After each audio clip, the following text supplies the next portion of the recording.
50 100 இறைவன் பணத்தை உங்ககிட்ட எல்லாம் விரும்பல. நம்ம கிட்ட இறைவன் நீங்க செய்யக்கூடிய புண்ணியங்களை மட்டுமே இறைவன் திருவடிக்கு ஏற்றுக்குவார் ஒழிய பணம் எதுவும் இல்லை. பணம் எனக்கூடியது அடியார்களுக்கும் இல்லை. நாங்க சேவை உங்களுக்காக செய்கின்றோம், சரிங்களா? அதனால இந்த பணத்தை என்ன பண்றீங்கன்னா, இயற்கை பாழடைஞ்சிருக்கு, இந்த மண்ணுல வைங்க, மரமா நடுங்க, இயற்கை காப்பாத்துங்க. இயற்கை மட்டுமே இறைவன். இறைவனை நிலமாகவும் நீராகவும் காற்றாகவும் அக்னியாகவும் ஆகாயமாகவும் வழிபடுறோம் இல்லையா? அப்ப இந்த பூமி கிட்ட நிறைய எல்லா பஞ்சபூதங்கிட்ட நம்ம கடன் வாங்கி இருக்கோம். நிலத்திலிருந்து சாப்பிட்டு இருக்கோம், நிலத்தை அசிங்கப்படுத்தி இருக்கோம், நீரை அசிங்கப்படுத்தி இருக்கோம், காற்றை இந்த வினாடி மட்டும் உபயோகப்படுத்தி இருக்கோம். இந்த பிரபஞ்சத்துக்கு ஏதாவது செஞ்சிருக்கிறோமா? இல்ல. அதனால எல்லாரும் ஒரு உண்மையும் ஒரு பொய்யும் சொல்லணும்னா, இருப்பது பொய் போவது மெய், அப்படித்தானே?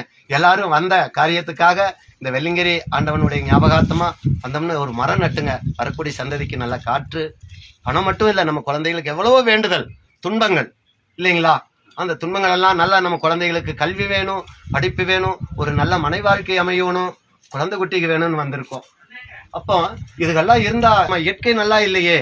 அதனால இயற்கைக்கு மரம் வைங்க, அது மட்டுமே இறைவன் வேண்டுகின்றார், சரிங்களா? முடிஞ்சா இந்த மலையில பிளாஸ்டிக் போடாம போங்க.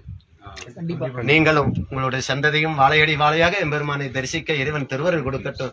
பணத்தை வைத்து இறைவனுடைய திருவருளை பெற முடியாது அன்பர்களே. புண்ணியம் மட்டுமே இறைவன் திருவடியை பெற முடியும். ஆத்திச்சூடியில சொன்ன மாதிரி அறம் செய்ய விரும்புங்கள். எல்லாருக்கும் இந்த கோல் கொண்டு வந்திருக்கீங்க இல்லையா? இது எதுக்கு உபயோகமாச்சு? இந்த மலைக்கு ரொம்ப உதவியா இருந்ததா? அதே மாதிரி இறைவன் திருவடியை அடைய வேண்டும் என்றால் புண்ணியம் மட்டுமே. ஒழுக்கம் விழுப்பம் தரலான் ஒழுக்கம் உயிரினும் ஓம்பப்படும். எம்பெருமான் கைலாயத்திலிருந்து 63 முறை இந்த கலியுகத்துல அவருடைய காலை பதிச்சிருக்கின்றார். 63 நாயன்மார்களுக்காக. அவங்க கடைபிடித்தது ஜபம், தபம், யோகம், வாசி, வேள்வி எதுவும் இல்லை. ஒழுக்கம், அன்பாக இருந்தாங்க, எல்லாத்து கூட சந்தோஷமா இருந்தாங்க. எல்லாத்து கூட நீங்களும் இந்த பணத்தை வச்சு எல்லாத்துக்கு வேணும்.